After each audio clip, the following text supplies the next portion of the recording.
Hello दोस्तों, आज lesson 1.2 का वास्तविक संख्या का पार्ट 2 वीडियो लेकर आए हैं। अगला वीडियो में 1 से लेकर 2 तक कवर करवा दिए थे। आज हम 3 से लेकर 7 तक कवर करवाएंगे।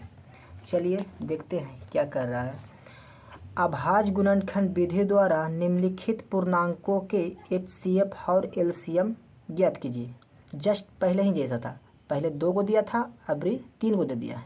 कोई दिक्कत नहीं, देखते हैं। चलिए तीसरा क्या कह रहा है। तीसरा का पहला कह रहा है 12, 15 और 21 का अभाज्य गुणनखंड विधि से HCF ज्ञात करना है। 12, 15 और 21 दो मरतबे करेंगे, कितना लगेगा?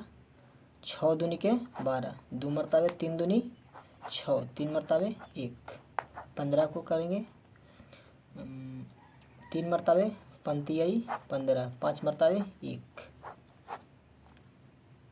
3 मरतबे करें 7, 21, 7 मरतबे 1 हो गया ना। अभाज्य गुणनखंड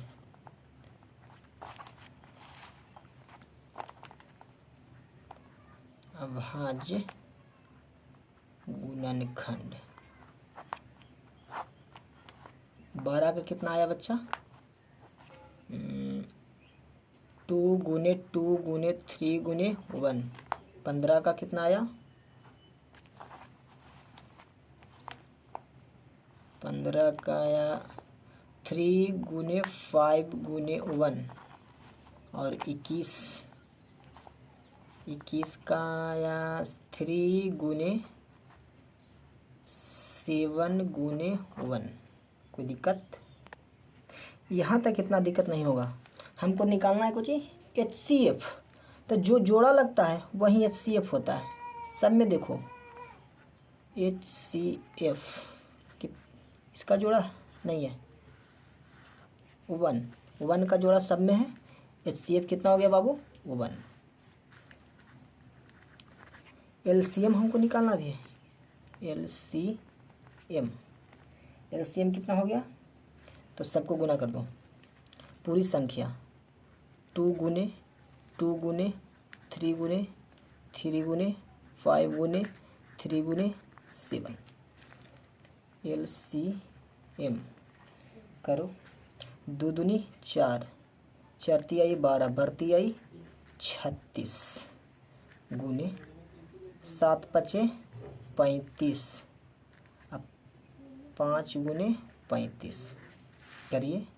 LCM 36 गुने 5 25 की 5 पंती 15 और 2 17, 175। LCM कितना निकल गया बाबू? पूरा कर गुना करो तो 1800। कोई दिक्कत नहीं ना? यहाँ तक दिक्कत है तो कहिए। सेकंड पार्ट पे आते हैं।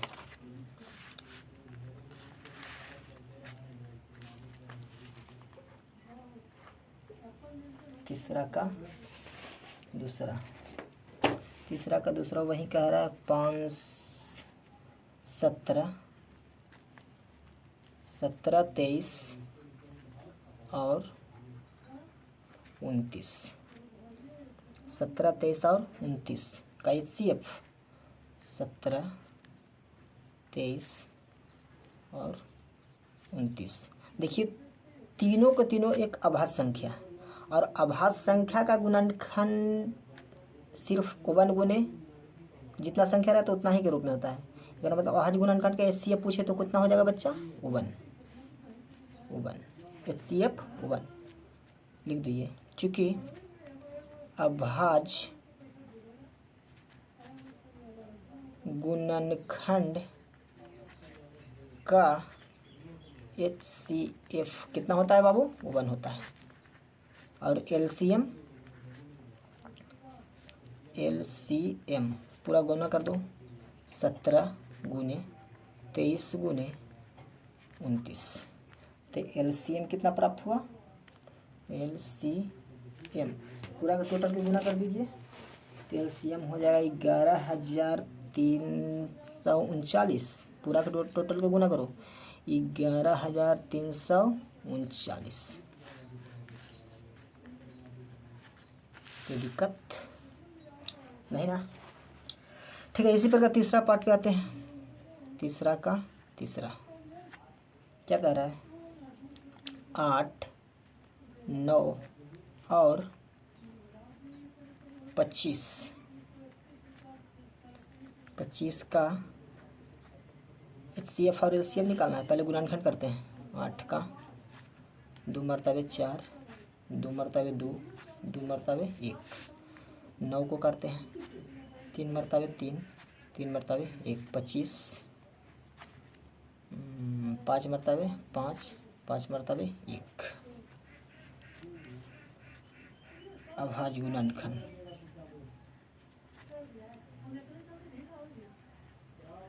अभाज्य गुणनखंड 8 का कितना है बाबू? 2 गुने 2 गुने 2 गुने 1।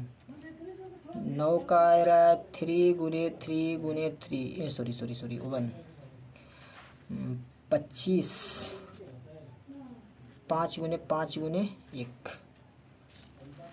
जोड़ा लगाते हैं तीनों, जो तीनों में उपस्थित हो, तो तीनों में उपस्थित क्या है? 1। HCF कितना हो गया? HCF बराबर 1। LCM हमको निकालना है। LCM तो LCM जो पूरा का गुना कर दो 2 गुने 2 गुने 2 गुने 3 गुने 3 गुने 3 गुने 3 गुने 5 गुने 5। LCM 2 दूनी 4 4 दूनी 8 गुने 3 तिहाई 9 गुने 5 25। LCM कितना निकल के आया बाबू? पूरा टोटल को गुना कर दो। टोटल के गुना करेंगे तो प्राप्त होगा 1800।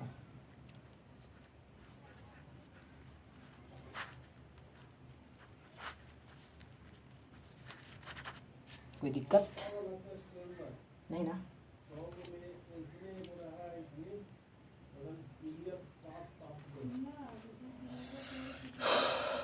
कहीं कुछ गड़बड़ कर दिए हैं तो नहीं?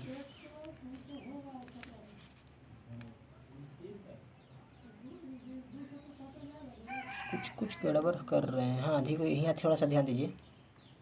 कॉमा इसमें भी 3 है, तो 3 गुने के 1 तो HCF कितना हो गया? 3 ना, सॉरी। और जो बच गया जो 60 LCM बराबर कितना हो गया बाबू? 2 गुने 2 गुने 5 गुने 7 गुने HCF मतलब 3। 2 दूनी 4, 4 5 20, 7 दूनी 14, 100 इतना ना गुने 3। 0 1 कम 0 4 3 12 के 2 2 1 3 1 हाथ वाला 4, 420। LCM कितना हो गया? 420। तीसरा का पहला का आया LCM 420 और HCF 3। कोई दिक्कत?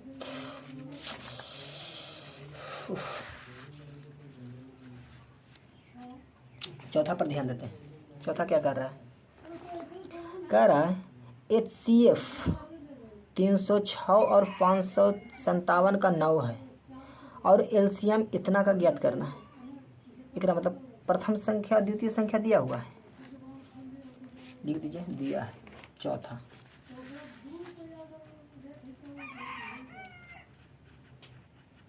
दिया है प्रथम संख्या दिया है 306। द्वितीय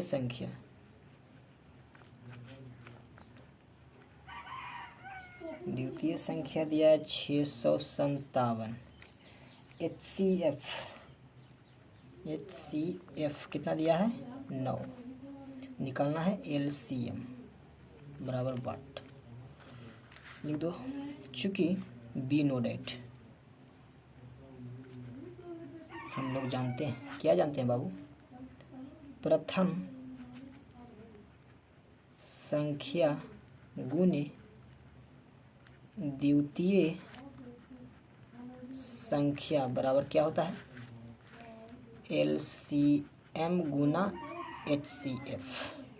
प्रथम संख्या कितना है 306 गुने द्वितीय संख्या 657 बराबर LCM मालूम नहीं है, HCF कितना है 9। देखिए ये गुना में बराबर की पट्टी आएगा, भागा में हो जाएगा 306 गुने 657 बट्टा 9, 9 तिया 27, 9 चौका 36, कितना हो गया बाबू बराबर LCM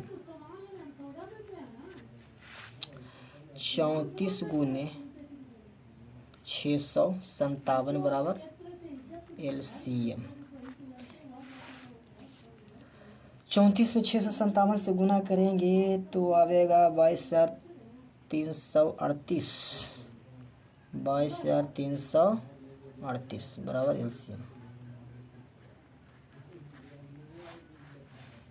कोई दिक्कत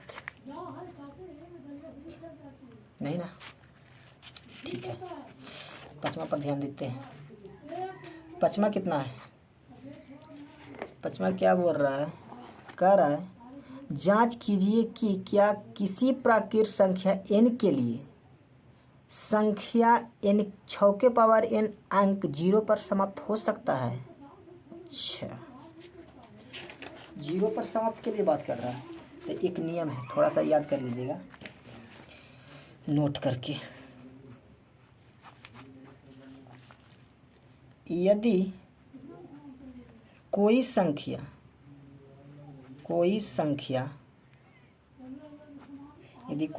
शून्य पर समाप्त होना चाहती है तो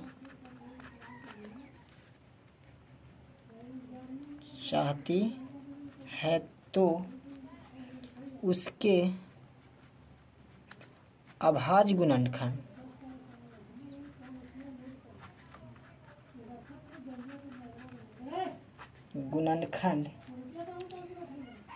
कम से कम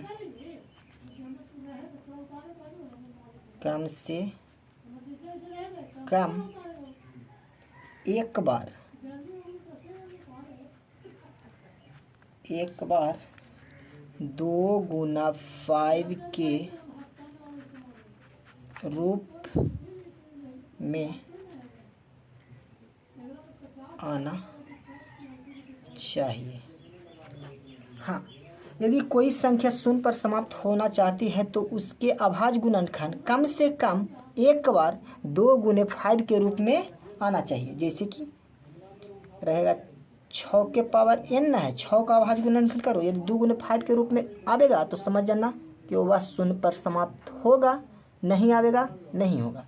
6 के करो 2 3 3 1 शून्य पर समाप्त हो रहा है, 2 गुने 5 के रूप में है नहीं है। तो कह सकते हैं कि चूंकि 6 का अभाज्य गुणनखंड करने पर 2 गुने 5 के रूप में नहीं है, अतः यह कभी भी शून्य पर समाप्त नहीं होगा, शून्य पर समाप्त नहीं होगा किसी भी प्राकृत संख्या n के लिए ना, किसी भी प्राकृत संख्या n के लिए। कोई भी संख्या को यदि हम 2 गुने 5 के रूप में दिखाते हैं तो वह शून्य पर समाप्त होगा, यदि 2 गुने 5 के रूप में नहीं दिखाते हैं तो शून्य पर समाप्त नहीं होगा। एग्जाम में कुछ भी दे सकता है, 10 भी दे दे, 10 के पावर n दे दे, 12 के पावर n दे दे, तो देखिए 10 के पावर n करेंगे तो क्या होगा 2 5 5 1, मतलब 2 गुने 5 के रूप में आ रहा है, तो 10 शून्य पर समाप्त होगा। कोई दिक्कत? चलिए इसी प्रकार से छठा क्वेश्चन देखते हैं। छठा क्या कर रहा है? छठा कह रहा है व्याख्या कीजिए कि 7 गुने 11 गुने 13 गुने 13 और 7 गुने 6 गुने 5 गुने 4 गुने 3 गुने 1 प्लस 5 भाज्य संख्या है, क्यों है? अच्छा, भाज्य संख्या किसे कहते हैं, अभाज्य संख्या किसे कहते हैं? अच्छा, थोड़ा इस पे चर्चा कर लेते हैं। भाज्य संख्या, भाज्य संख्या एक पट्टी लिख देते हैं, अभाज्य संख्या। अभाज्य संख्या, भाज्य संख्या जो 2 से, जिसका गुणनखंड अधिक हो, 2 से अधिक हो, जिसका गुणनखंड करने पर 2 से अधिक में आता है उसे हम भाज्य कहते हैं, और जिसका गुणनखंड करने पर सिर्फ 2 आता है उसे हम अभाज्य कहते हैं। जैसे में क्या हो सकता है 4 8 10 12 और कुछ भी हो सकता है। और अभाज्य हो गया कोई 2 3 5 7 11, है ना। चलिए देखिए 4 को करेंगे 2 दूनी 4, 4 से भी कटेगा 1 से भी कटेगा, तो इसका मतलब गुणनखंड 2 से ज़्यादा ना हो रहा है, 2 गुने 1 इसके रूप में आ रहा है ना, आ रहा है ना, तो मतलब 2 से अधिक हो गया तो भाज्य हो गया।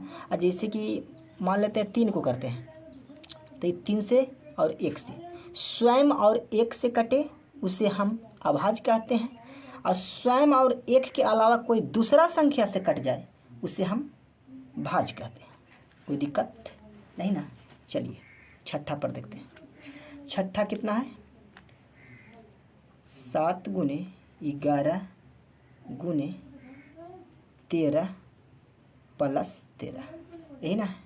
चलिए इसमें से कुछ कॉमन नज़र आ रहा होगा, 13 कॉमन लेते हैं तो कितना हो जाएगा 7 गुने 11 गुने 1 प्लस 1। कोई दिक्कत नहीं ना। 13 इंटू 11 7 77 प्लस 1, इसके में भी 1 से यदि हम गुना कर दें तो कोई दिक्कत नहीं ना। तो 77 1 78, तो 13 गुने 78 गुने 1, मतलब 2 से अधिक के रूप में दिखा दिए, 2 से अधिक के रूप में दिखा दिए। तो लिख दीजिए चूँकि 2 से अधिक गुणनखंड, 2 से अधिक गुणनखंड होने के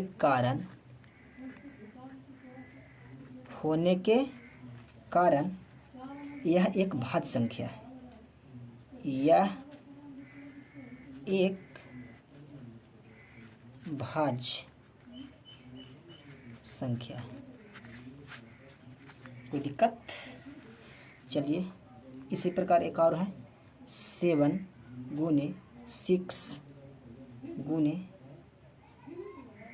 7 गुने 6 गुने 5 गुने 4 गुने 3 गुने 2 गुने 1 प्लस 5, यही ना। चलिए इसमें से कुछ कॉमन नज़र आ रहा है, 5 इसमें 5 इसमें, 5 कॉमन ले लेते हैं तो कितना 7 गुने 6 गुने 4 गुने 3 गुने 2 गुने 1 प्लस 1। कोई दिक्कत नहीं ना। चलिए गुना करिए, 6 42 गुने 4 12 12 दूनी 24 प्लस के 1। कोई दिक्कत नहीं ना। इसमें गुना कीजिए तो कितना हो जाएगा 1008 प्लस में 1, इसके बाद में 1 से हम गुना कर देते, कोई दिक्कत नहीं ना। कोई भी संख्या में 1 से गुना करते हैं तो उसका मान 1 मतलब जितना है उतना ही रहता है। तब 5 गुने 1008 में 1 जोड़ेंगे तो 1009 गुने 1, 2 से अधिक गुणनखंड के रूप में दिखा दिए तो वही स्टेटमेंट लिख दो। चूँकि 2 से 2 से अधिक गुणनखंड होने के कारण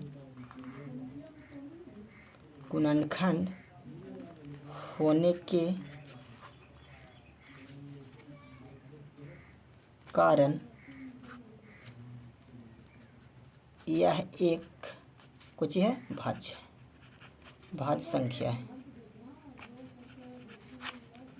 कोई दिक्कत नहीं ना। चलिए 7वां देखते हैं।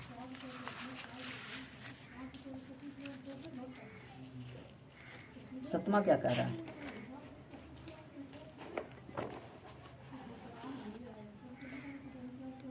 सतमा कह रहा है किसी खेल के मैदान के चारों ओर एक वृत्ताकार पथ है। इस मैदान का चक्कर लगाने में सोनिया को 18 मिनट लगता है, जबकि इसी मैदान का एक चक्कर लगाने में रवि को 12 मिनट लगता है। मान लीजिए कि वे दोनों एक ही साथ और एक ही समय पर चलना प्रारंभ करके एक ही दिशा में चलते हैं, तो कितने समय बाद वे पुनः प्रारंभिक स्थान पर मिलेगा। देखिए मान लीजिए कि एक ग्राउंड है, वृत्ताकार पथ पर है। मान लीजिए कि इस जगह पर रवि है और इस जगह पर सोनिया है। दोनों एक ही समय में चलना प्रारंभ कर देता है। मान के चलो एक ही साथ दौड़ता है, तो यदि दिन भर दौड़ते रहेगा तो कई बार मिल सकता है, लेकिन कम से कम समय में कितने समय में वह पुनः स्थान पर मिलेगा। मतलब कम के लिए बात हो रहा है।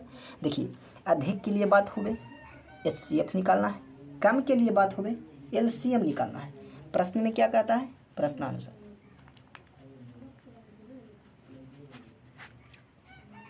प्रश्नानुसार कहते हैं 18 मिनट लगता है किसका? 18 मिनट सोनिया को लगता है 18 मिनट, रवि को लगता है 12 मिनट। चलिए 18 और 12 का HCF निकालना है ना। हाँ, कम के लिए करा था गुणनखंड विधि से, अभाज्य गुणनखंड विधि से निकालते हैं। अभाज्य गुणनखंड विधि से HCF निकालना है। चलिए 18 2 मरतबे 9 दूनी 18, 3 मरतबे 3 तिहाई 9, 3 मरतबे 1, 12 को करते हैं तो 2 मरतबे 6 दूनी 12, 2 मरतबे 3 दूनी 6, 3 मरतबे 1। क्या आया गुणनखंड 18 का? 2 गुने 3 के पावर 2 गुने 1, यही ना। 12 का कितना आया? 2 के पावर 2 गुने 3 गुने के 1। देखिए LCM निकालना है तो अधिकतम घात देखना है और HCF निकालना है तो न्यूनतम घात देखना है। बताइए 2 का अधिकतम घात कितना? LCM निकालना है ना, LCM मतलब 2 के पावर 2 गुने 3 के पावर 3, यही ना। चलिए कितना हो जाएगा LCM? 2 का 2 दूनी 4 गुने 3 तिहाई 9। अब दोनों में गुना कर दो। LCM कितना निकल गया? 9 चौका 36 मिनट के बाद वह पुनः स्थान पर मिलेगा। कोई दिक्कत? यदि चैनल पर नए हैं तो प्लीज़ सब्सक्राइब करें और ज़्यादा से ज़्यादा शेयर करें। अगला वीडियो हम बहुत जल्द ही लेकर आ रहे हैं। तब तक के लिए जय हिंद।